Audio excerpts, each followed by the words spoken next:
Room is about to come out, and I thought I would try to read the War Room rulebook again, because I know there's a lot of people who will not be doing that. So, I am going to skip the first part. Objective: the 7 nations struggle to control key territories and critical resources before the stress and devastation of war drains them of their ability to wage war. Unless otherwise stated in the chosen game scenario, the Allied forces must control both Greater Germany and Japan to win. The Tripartite Pact Alliance, aka the Axis, must control 2 of the following to win: Eastern United States, Great Britain, or Moscow. 1 rulebook. This is a must-read for all commanders. That's why I'm doing that. 4 unit storage trays. 1 common token storage tray. 7 national storage trays. 7 resource charts and all pegs, and 28 pegs. Insert color-coded pegs into the corresponding channels to keep track of each nation's accumulated resources: oil, iron, and OSR's other strategic resources. The white peg is for tracking over 20. There are abbreviated codes which mark the starting amounts depending on the selected scenario. 1 ruled map, which includes the turn order track and the homeland status track near the polar area. Such a cool map. 1 morale board. Use this board to calculate a nation's accumulating stress, a key game factor. The front side has stress threshold numbers for the global and eastern scenarios, while the reverse side has stress thresholds for the war in Europe and the war in the Pacific scenarios. 7 pads of O and P, or operation and production charts. Every round, each nation will secretly write orders for movement and purchasing new units on a new O&P chart. Order more charts at www.nightingalegames.com or make orders. Nightingale-games.com. 2 battle status boards. One side is for the land-air battles, and the reverse is for sea-air battles. Depending on space and number of players, the second board may be used, so players don't need to flip the board and may optionally conduct a second battle simultaneously. Territory cards. These double-sided cards will be exchanged when territories are captured, and they are also used to calculate resource income. The reverse side shows an embattled state with reduced resource income. Starting forces for game setup are also shown on each card. Card holders. These are slotted to hold a nation's territory cards. Reference mats. These show rule references and phase reminders. There's a world map reference on the back, useful for secret discussions. 10 dice. Each die has the following sides: 1 white, 1 black, 1 red, 2 green, 3 blue, and a yellow. 7 capital stars. Highlight capital territories.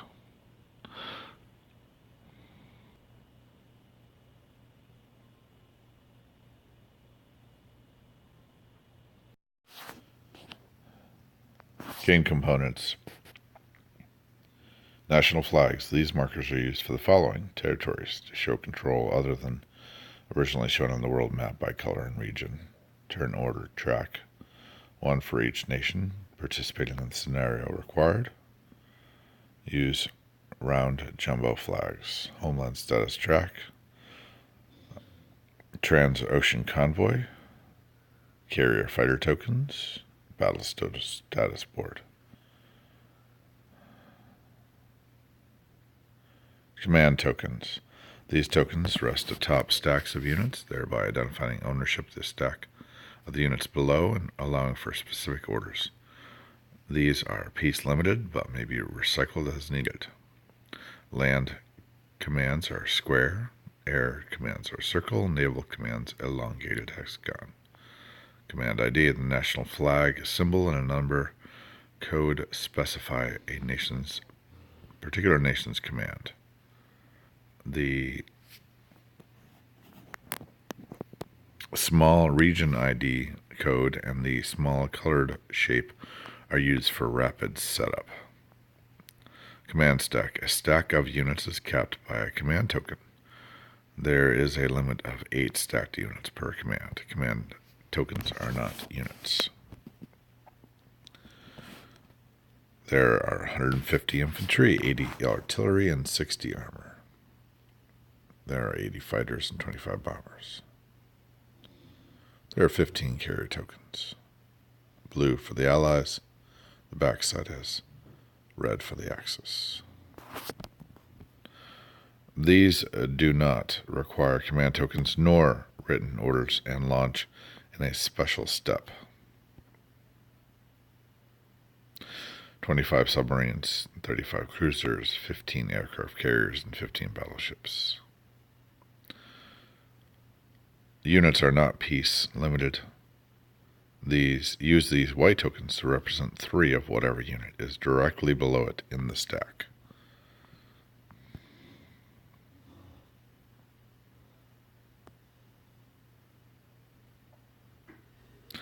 "30 hotspot markers.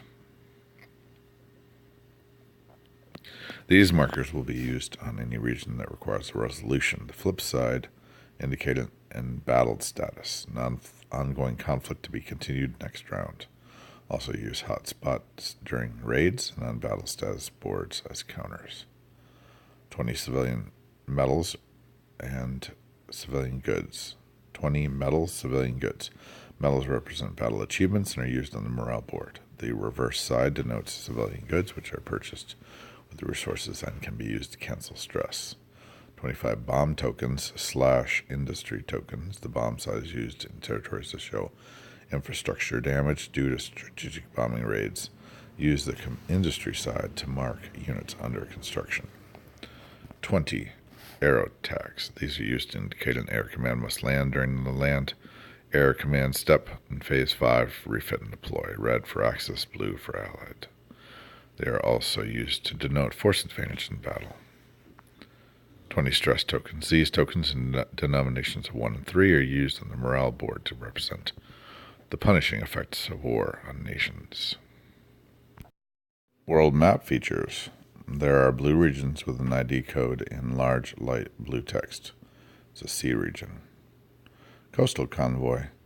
Coastal convoys are linked to a particular territory. There are also transocean convoys. These convoys can be raided. Narrow sea passage. These narrow sea channels have rules restricting passages of ships. C. Narrow sea passages below. Territory. These are land regions that feature an information bar, including islands. Island. For movement purposes, everything inside the island circle is considered land, i.e. a territory. Any island without a region ID may not be entered. The tiny flags clarify original control. Impossible regions. Land units cannot move into the Sahara in Africa nor the Himalayas in Asia. Air commands may fly over these regions, but not land in them. Adjacency. Regions that meet only at a corner are not adjacent. For example, U3 is not adjacent to P4, and R16 is not adjacent to P2. Information bar. This is a strip of codes for each territory, including region ID, a strategic value, and the resources produced. National flag on the left side of an information bar indicates the capital territory. Region ID. An ID is shown in the black box for territories and in light blue lettering for C regions. For example, Greater Germany is G1, and the Baltics, the region north of Greater Germany, is A5. Strategic value is shown in the white box on the world map and territory cards. The greater the SV, the more important the territory. as this value conveys stress gained when the territory is lost. Resources. Most territories provide resources as income. Red is oil, blue is iron, and yellow is OSR. The numbers indicate how many of each resource is provided. Industry. These icons show where new land, air, and naval units can be constructed. The number of smokestacks on each industry icon limits the number of units that may be constructed there at one time. Mobilization icon. China has special rules for infantry mobilization. Ports. Undamaged ports provide port advantage in sea battles. Additionally, newly manufactured naval units can only be launched into a sea zone connected to a port that's part of a territory with industries. Rails. Undamaged rails allow for rapid land movement across connected territories. Trade icon. Some neutral territories, see page 24, offer resources of a certain type in trade for as shown by a round resource icon. See trade with neutrals on page 22. Narrow sea passages restrict to sea movement. Naval commands and troop transports are represented and are represented as red with white dots. Sea region borderlines and canals, Suez and Panama. Friendly nations may pass freely. You or an ally must control or be aligned with Central America, the territory to pass through the Panama Canal. Control Egypt to pass through the Suez Canal. Control both Denmark and Norway to pass through the Danish Strait. Control Gibraltar to pass through the Strait of Gibraltar. Control Malaya to pass through the Strait of Malacca. Control Turkey to pass through the Turkish Straits. Note Turkey is neutral, so neither alliance may pass through initially. Setup. Place the world map such that all players have access. Choose one of the 4 scenarios to play. Each player decides which nation to play as allowed by the scenario. Each participating nation places 1 square jumbo national flag in this white start zone of the homeland status tracker. Each participating nation places 1 round jumbo national flag on the turn order track. These flags will be sequenced at the end of phase 2. Each O and P chart. Each nation takes its pad of O and P charts and writes the round number in the indicated space with a pencil on the first sheet. Each nation's player places each of the 3 pegs for oil, iron, and OSR into the 0 row of its respective column on that nation's resource chart. The white peg is for tracking above 20 resources or public knowledge. Place a battle status board and a morale board next to each other. Place the 10 dice near the battle status board. Common tokens and unit storage. Place the supply of common tokens and unit storage nearby. Common tokens include hotspot markers, bomb and industry tokens, arrow tags, stress tokens, metals, and civilian goods. And keep the rare rule book and reference mats handy.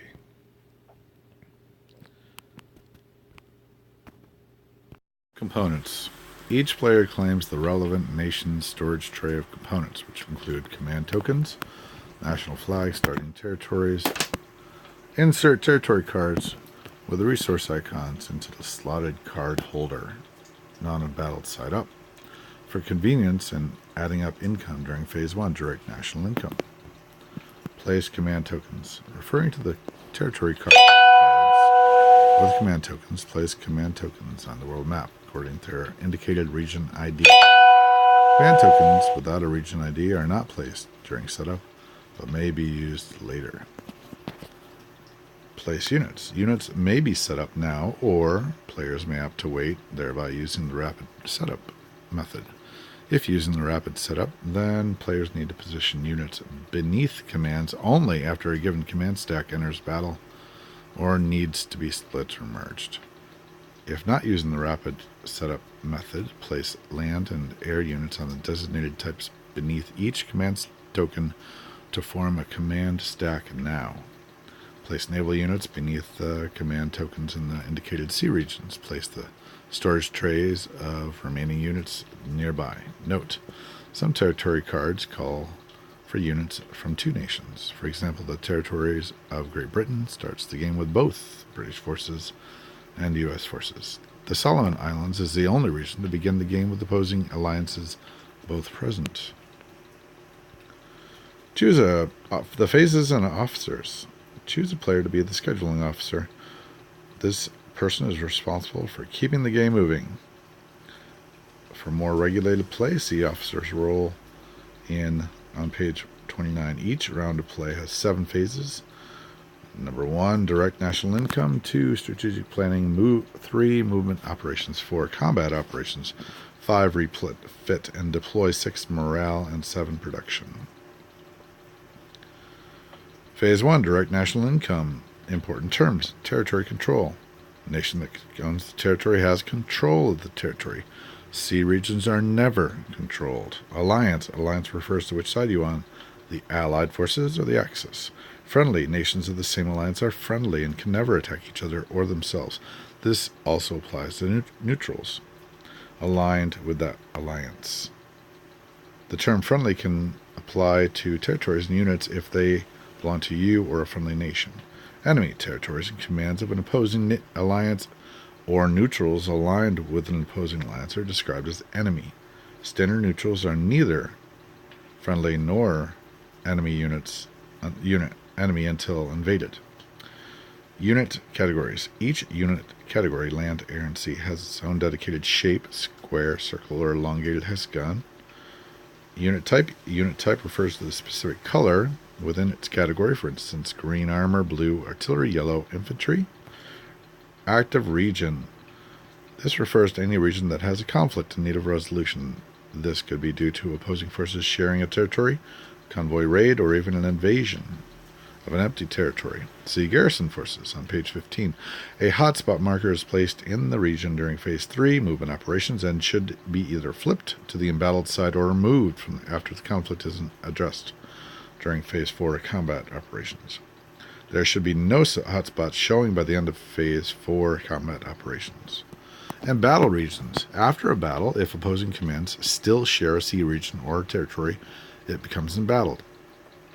During battle debrief, pages 18 and 19, flip the hotspot marker to the blue and red embattled side. Flip the territory card, if relevant, to its embattled side, showing red and white stripes. The controller of an embattled territory keeps the territory card but receives slightly reduced resource income as indicated on the flipped embattled side of the territory card. Flip all embattled markers to active hotspots at the start of phase 3. Movement operations to indicate another battle needs to occur.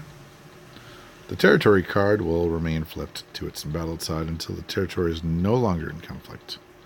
Air commands can land during phase 5, refit and deploy in an embattled territory if the territory is friendly. Check territory card facing. Check to make sure territory cards are facing the correct way because embattled territories receive slightly reduced income. Anytime a territory is no longer either embattled or active, its card should be immediately restored face up and the hotspot marker removed from the world map. China's restrictions. China can neither gain nor spend oil during the game. China can only make artillery units if it gains control of an industrial territory such as Piping. China may not trade at all. China may not enter sea regions with land units. Land commands. China may not capture air or naval units. Step 2. Tally resource income. Each nation's player now counts up each territory type of resource, oil, iron, or OSR, as shown on its territory card, and adjusts its respective resource chart accordingly by moving pegs upward in each column, adding to the existing amount. Note, if any nation exceeds the maximum shown on its resource track, add an additional white peg, leaving the original at the 20 spot. The standard initial income is based on territories controlled at the beginning of the scenario being played. See notations on the resource chart. Resources are public information. Phase 2, strategic planning. Step 1, write orders and turn order bids. All players simultaneously write top secret orders on their own P charts. Discussion among allies is encouraged. Players may agree to a time limit. If a player is controlling multiple nations, then use a separate O&P for each nation. Players may write one movement operation in each of the 9 boxes. On the left side of the O&P chart, to plot an order, write the command ID of the chosen stack above the arrow and the destination region ID below the arrow. Multiple orders may not be assigned to the same command in the same round. Each nation may have no more than 9 written orders for any given round. China and Italy, however, may only write 6. Bidding oil for turn order. Each nation may bid oil for improved turn order rank. There is no bidding limit except by how much oil that nation currently has. A nation may bid 0. Announce and complete command splits or merges before proceeding to step 2. Once step 1 is complete, players may not change written orders or bids. Step 2. Reveal bids and establish turn order. Once all players are finished orders, each nation announces its bid for turn order rank.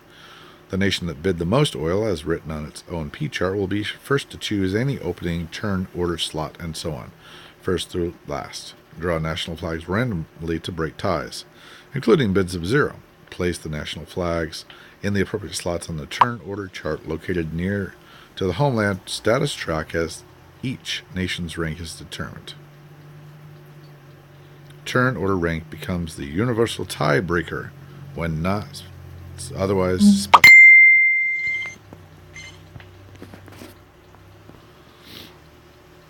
Step 3. Pay oil for bids. Each nation now pays for its turn order rank bid. All bids must be paid, win or lose. Adjust each nation's oil resource track accordingly. Canceling orders.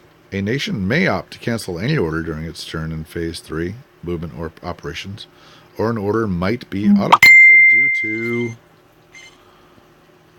due to a mistake. Canceling intentionally is usually due to preemptive enemy movements that cause and change plans. Reorganizing commands. Nations may reorganize their command stacks, splitting or merging as needed within each region only at the following times. Phase 1. Direct national income. At any point in time, you can reorganize your commands. Phase 2. Strategic planning. Only during Step 1, splits and mergers are never written as orders and must be announced. Phase 3. Movement operations. Only commands forced to split due to pinning.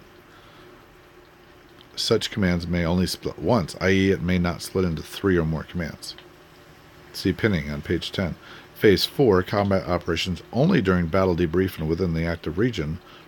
Phase 5, refit and deploy at any point in time, morale any point in time, and production any point in time. If it matters which nation reorganizes first, then follow the turn order rank. Decide the order randomly if it's the first game round before Step 3. Tip: merging small command stacks enables a player to move more units efficiently with fewer orders. Splitting commands prepares for multiple destinations or bluffing. Oh, shoot.